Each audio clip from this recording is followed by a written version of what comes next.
Hey guys, it's Volkan. So this is the Riplot LICH build. Most likely this is gonna be my final update on the Riplot build saga. So LICH ended up being better than Warlock, just deals more damage and it's also tankier and you can even be faster on LICH. So LICH overall is better than Warlock. You can use other amulets than Swine Amulet. You can use on endgame planner stuff like Omnis, +2 skills, you get Traitor's Tongue on offhand, for even more skill points, and then the best thing, you can go Exulis, so for insane damage and AoE, really fits the build nicely, and that's kind of what I was missing on Warlock. I didn't really have enough skill points, and Exulis is just like insane item for the build. But even comparing like endgame planner to endgame planner, Lich is still better, has more DPS, and you're less reliant on stacking buffs, so there's no Fissure, instead you have Reaper. It is a different type of gameplay, I guess, so Reaper, you need to keep it up, you need to play aggressive, but if you're comfy doing that, it's just better build overall. There's also other benefits, like we don't get the -25 all res from Mark for Death, because we don't self-curse with that, we only self-curse with Bone Curse. So setup is still using the same core idea of using the cast speed while cursed idols, but now we only get the Bone Curse on our own character. So for that reason you can easily go Null Portent and overcap Res for nice tankiness. And speaking of tankiness, I do feel this build is actually tankier, mainly because you have the insane leech on Lich, so you get the over leech, and you're like a fully an HP build, no more ward really.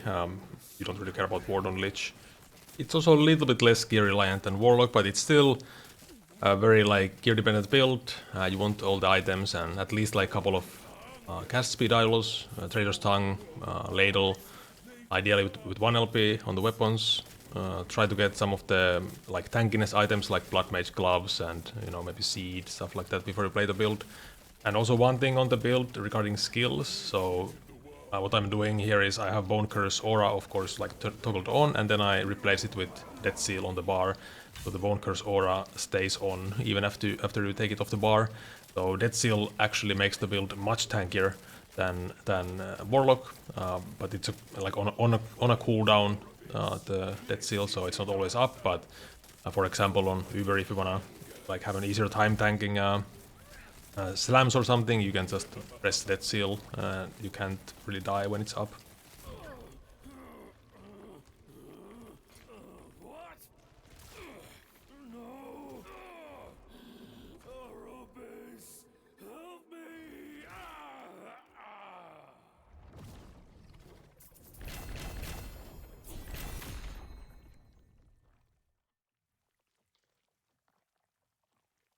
Alright, let's get into the build guide. So first things first, we have a bunch of disclaimers on the guide. So like on Warlock, you do need items to make it work. So I think the starter planner is going to be quite nice already. You get the 1 LP Traitors, 1 LP Ladle, and this is going to be quite a bit of damage already with these items. You can go rares otherwise. I used Twisty Heart early on because it's easy to get before you get a nest. Try to get like a couple of idols like this, cast speed idols, and ideally you have some items like the Blood Mage Gloves, for example, for tankiness.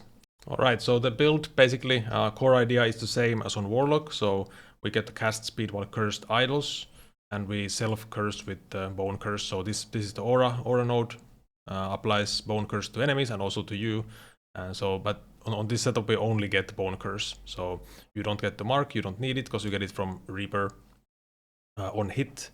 So you actually don't need self-mark, which is nice. Null Portent, overcap the res, no more -25 all res. And on Riplot, same setup, Marrow Shard, now you can go for more damage nodes, so you can get all of these nodes and still spec the AoE, and you're only missing these 3 points, so for something like Uber, you just respec from here and go max on this damage node. But that's only really for Uber, you have so much damage otherwise, it doesn't really make any difference, you have enough. But very, very crazy stuff, because you get 29 skill points, you can use Omnis in endgame, and then you swap to Exulis when you get it. And on Reaper otherwise, maxing out the damage of the damage nodes. This is still spec'd because it's the optimal way, but like I said, it's bugged at the moment. And so take these instead. and you get armor and resistances here, so you never need to worry about poison or necro res. You overcap void res with the blessing, so you need 115 resistances on each res to overcap for the maximum DR from the chest. So void res blessing is still used, even so you can actually overcap. If you want more damage, just get crit multi here instead. Completely fine to do that. Physical res, keep in mind you do get the minus physical res from Aura of Decay, even with the plus 60. So it gives you plus 60 and then minus per int. So whatever int you have, your phys res is reduced. So keep that in mind. You need to again overcap. So if you want to get the max value out of null portent. Early on you could also use, by the way, like Woe and Flesh or something for crit avoidance.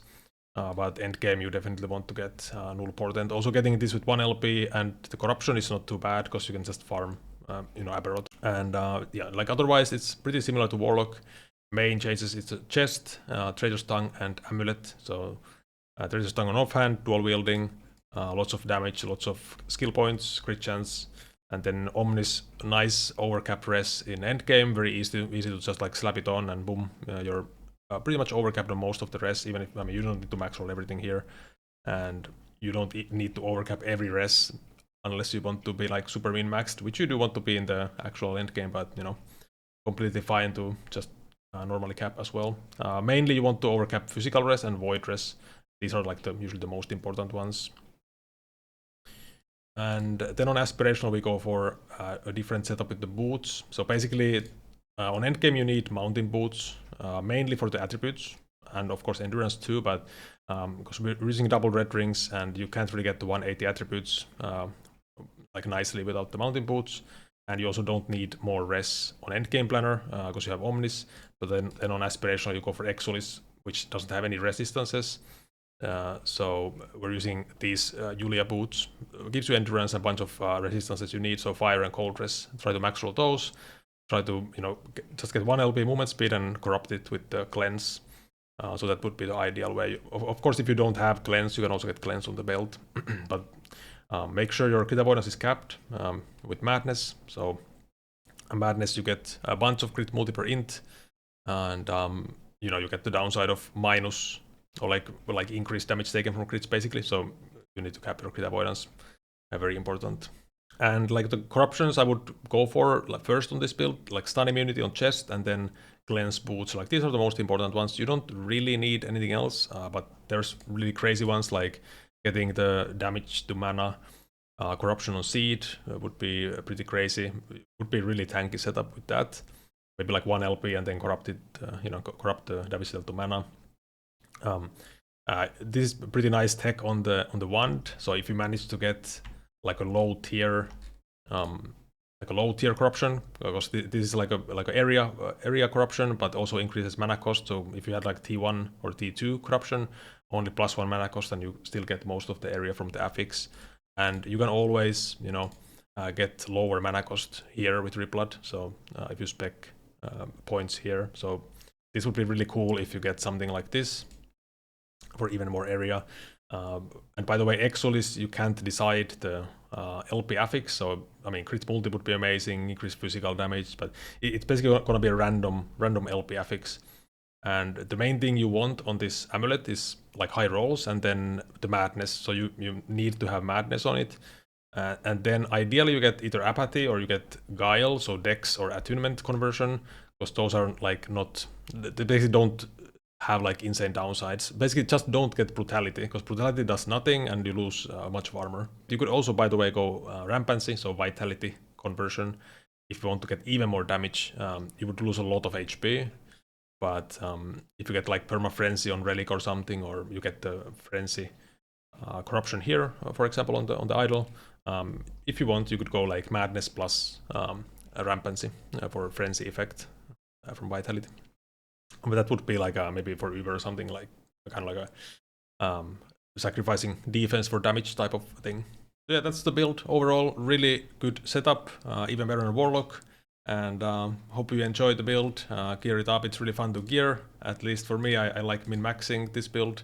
Every stat affects everything a lot, and you can really like especially like DPS, you can just like get insane damage, especially now with the Exodus scales even higher than Warlock. So you can get very fast like Uber kills and stuff if you get even better gear than what I had there on the video. But yeah, thanks for watching. I'll see you the next one.